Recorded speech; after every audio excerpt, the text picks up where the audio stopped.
Hello, আসসালামু আলাইকুম everyone. কেমন আছেন সবাই? আসলে আজকে ছিল 2nd ডে ঈদ উল ফিতরের। আর কি করব সত্যি বুঝতে পারছিলাম না।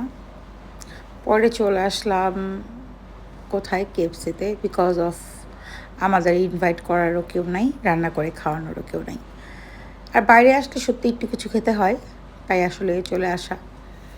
আর মূলত বেবির জন্য আসছিলাম। ও আবার এখানকার খাবার অনেক পছন্দ করে। চিকেনটা বিশেষ করে। বাচ্চারা তো চিকেন অনেক পছন্দ করে।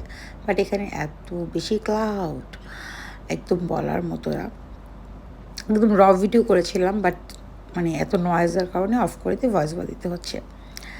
বসে আছি চুপচাপ আর এত ভিড়। আমাদের খাবার অর্ডার করার পরে এখানে প্রায় 1.5 ঘন্টা সময় নিচ্ছে। আর এর মধ্যে বসে, বসে ফোন টিপছিলাম। আর এদিকে সে নিচে গিয়ে আমার ফোনে একটু এমবি দিয়ে আসলো আর আমার জন্য এই বেলি ফুলের মালা নিয়ে আসছে। রিয়েলি আমি সো সারপ্রাইজড। সিরিয়াসলি কালকেও বলেছি, আজকেও বললাম, ফুল পেতে আমার খুবই ভালো লাগে। আর সত্যি এটার যে স্মেল বেলি ফুল, আমার সাদা রঙের সকল ফুলই পছন্দ সত্যি। ব্ল্যাক অ্যান্ড হোয়াইট দুটো কালার অনেক পছন্দ, তার মধ্যে সাদা রঙের যত ফুল আছে সেগুলো খুবই বাসনাময় হয়, সুগন্ধিময় হয়। আর এই ফুল গাছটা আমার বাড়িতে ছিল, আমি এই কথাটাই বলছিলাম। মানে আমার বাসায় গাছ ছিল, রাতের বেলা প্রচুর বেলি ফুল পড়তো আর এগুলো কুড়িয়ে কুড়িয়ে বকুল আমাকে এনে দিত রাতের বেলা। আর আমি এগুলো বালিশের পাশে রেখে ঘুমিয়ে যেতাম। এটা যা স্মেল, আমি সারা রাত স্মেলটাকে নিয়ে উপভোগ করতাম, আমার কাছে ভালো লাগতো। আমার বাসায় হাসনা হেলাম, বেলি, গন্ধরাজ, শেফালি সব ফুল ছিল সত্যি। চায়না রোজ, আমি আমার বাইরেকে অনেক বেশি মিস করি।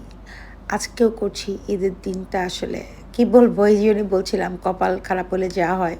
সারা জীবন সবাই বলতো আমার কপাল নাকি অনেক ভালো। ভালো, হ্যাঁ অবশ্যই ভালো।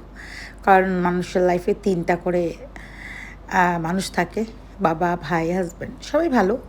সো এই দিক থেকে যদি আমি মেজার করি তো আমার লাইফটা অনেক ভালো। আর এই দিক থেকে খারাপ হয়ে গেল, কিছু করার নেই, ভালো মন্দ নিয়ে জীবন। এর মধ্যে 1.5 ঘন্টা, দীর্ঘ 1.5 ঘন্টা অপেক্ষার পর এদের খাবার মিলল। আর ঢাকামুখী যারা মানুষ, যারা আমাদের মতো ঢাকায় আসলে ঈদ করছে, তারা কী করবে? সবাই আসলে এখানে এসে ভিড় জমিয়েছে। আর বাইরে আসলে কিছু না কিছু খেতেই হয়, যেহেতু ঈদের 2nd ডে। সো সব রেস্টুরেন্ট খোলা নাই। আর KFC চিকেন খারাপ লাগে না, ভালোই লাগে, ফ্রেশ। এই তো পরে ওদের এগুলো মানে লওয়ার সব ছিল, বললাম এত খাবারের দরকার ছিল না। কী আর করবো, সত্যিকার অর্থে এবার তো কপালে মিলল না। মা নেই, তবে শাশুড়ি ছিল। শাশুড়ি অনেক যত্ন করে রান্নাবাড়ি করে আমাদেরকে খাওয়াতো। সে যাই রান্না করুক না কেন, আমাদের কাছে সেটা অনেক ভালো, অমৃতর মতো। বিকজ অফ মায়ের ভালোবাসাটা একটু হলেও আমরা লাঘব করতে পারতাম, যদিও এবার এটা হচ্ছে না। তাই আর কি, বাইরে আসলে একটু খাওয়া হয়। আর এটা হচ্ছে কি বলে, নিজেদেরকে নিজেরাই ট্রিট দেওয়া, দ্যাটস ইট। আর এত বেশি ক্লাউড এখানে, এত বেশি নয়েজ ছিল, এটাই বলছিলাম। আর একটা খাবারের জন্য 1.5 ঘন্টা ওয়েট করতে হয়, বুঝে বুঝে নেন তাহলে কী পরিমাণ ক্লাউড এখানে। নেন হচ্ছে খাচ্ছিলাম আর আমি ওদের খাবার খেয়ে ইস্টু আমার কাছে ভালোই লাগে, খারাপ লাগে না। তো যদিও বিশেষ করে খাই না। আর দিকে হাতে মেহেদি দেখছিলাম, মেহেদির কালার আসেনি জন্য গতকাল মনটা খারাপ ছিল। আর এমনিতেও মন খারাপ ছিল। গতকাল ঈদের দিনে আমি সত্যিকার কথা মন থেকে কাউকে ঈদ মোবারকও বলতে পারিনি, ঈদের কোনো ড্রেসও পরিনি, কিছুই করিনি। জাস্ট ঈদের আগের দিন রাতটা ভোরে রান্নাবাড়ি করছি, জাস্টটুকু না করলেই নাই, বিকজ অফ টুকটাক গেস্ট বাসায় আসে আর বাচ্চা আছে। আর এই যে আমার কাশিজের লিপস্টিক, যেটা আমি অলওয়েজ পছন্দ করি, আর লিপস্টিকটা খেয়েও ফেলি। আমি যাতে যেটাই খেতে যাই, হয়তো কাপে, মগে, সব জায়গায় লিপস্টিক ভরে, এটা আমার একটা পচাচে অভ্যাস।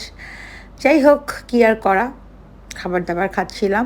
আর এই তো আমাদের নিজেদের মতো করে নিজেদের ট্রিট দেওয়া, নিজেরা এই প্রথম আমরা আমার বাইক ঘোরা খুব পছন্দ। আগে রিক্সায় ঘুরতাম অনেক আগে, ভাইকে নিয়ে।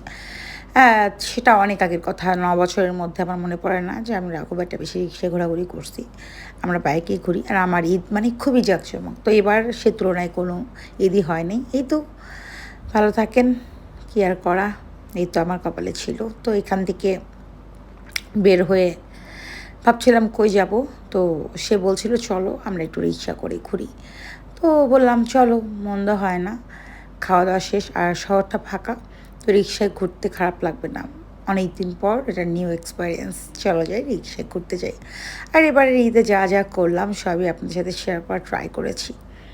সত্যি অনেকেই বলবেন যা করেছি আলহামদুলিল্লাহ। হ্যাঁ, বলবো এভরিথিং ফর আলহামদুলিল্লাহ। তারপরেও নিজের ফ্যামিলি, নিজের প্রাসাদ, নিজের বাবা, ভাই সবাইকে ছাড়া ঈদ করা, একেকজন একেক জায়গায়, এটা যে কত কষ্টের সত্যি বোঝানো যাবে না। আমার যেহেতু এটা নিউ ফিলিংস, সো আমার কাছে এটা, আমার কষ্টটা আমার কাছে অনেক বড়।